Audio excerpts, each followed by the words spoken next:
చిన్నతనం నుంచి చంద్రహాసుడు అనేవాడికి రాజు కావాలని ఉండేది. అలాంటి కోరికతో అతను కష్టపడి చదువుకుని రాచవిద్యలన్నీ అభ్యసించాడు. కొందరు యువకులకు తనలో విశ్వాసం కలిగించి వారిని తన అనుచరులుగా చేసుకున్నాడు.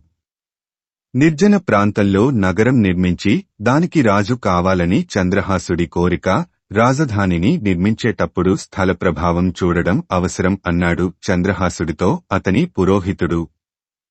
చంద్రహాసుడు అలాంటి స్థలం కోసం వెతకగా చిట్టచివరకు ఒకచోటు కనబడింది.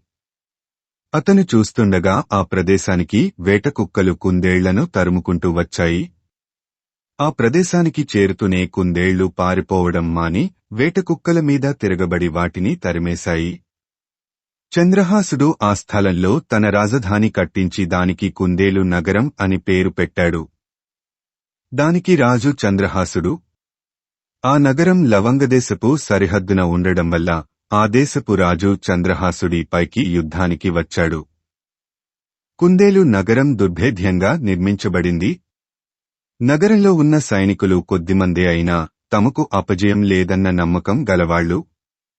యుద్ధంలో చివరకు లవంగదేశపు రాజు ఓడిపోయాడు.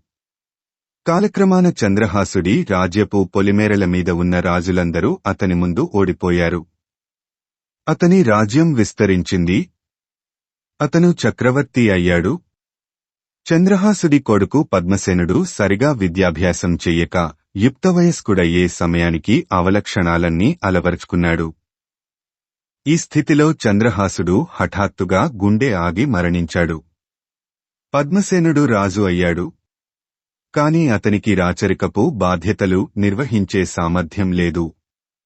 అందుగురించి అతను భయపడుతుంటే కుందేలు నగరం స్థల ప్రభావం వల్ల మనకేమీ భయం లేదు అని మంత్రి కుమారుడు ధైర్యం చెప్పాడు. తమ చక్రవర్తి అసమర్థుడని సామంతులకు త్వరలోనే తెలిసివచ్చింది.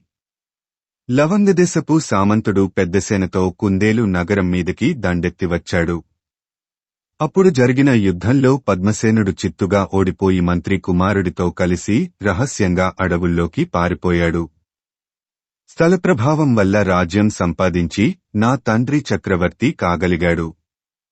కుందేళ్ల చేత వేటకుక్కలను తరిమి కొట్టించిన స్థల ప్రభావం నన్ను ఏమాత్రం కాపాడలేకపోయింది. నేను కుందేళ్ల కన్నా అసమర్థుణ్ణి అని అతను విచారించాడు. అతనికి ఉపశమనం కలిగించే ఉద్దేశ్యంతో మంత్రి కొడుకు, విచారించకండి ప్రభూ. మీరు ఓడిపోవటానికి కారణం స్థల ప్రభావమే కాని మీ అసమర్థత కాదు.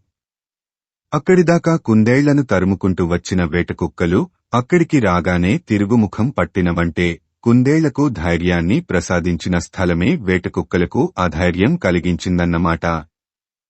మీరు మహాపరాక్రమశాలి కనుకనే స్థల ప్రభావం మీ ప్రతాపాన్ని నశింపజేసింది. కుందేలు లాంటి లవంగదేశపు రాజు గెలిచాడు అన్నాడు. స్థల ప్రభావం రెండువైపులా పదును గల కత్తి అయినప్పుడు దాన్ని నమ్ముకోవటం కన్నా మనుష్యుల శక్తి సామర్థ్యాలనే నమ్ముకోవటం మంచిదని పద్మసేనుడు గ్రహించాడు.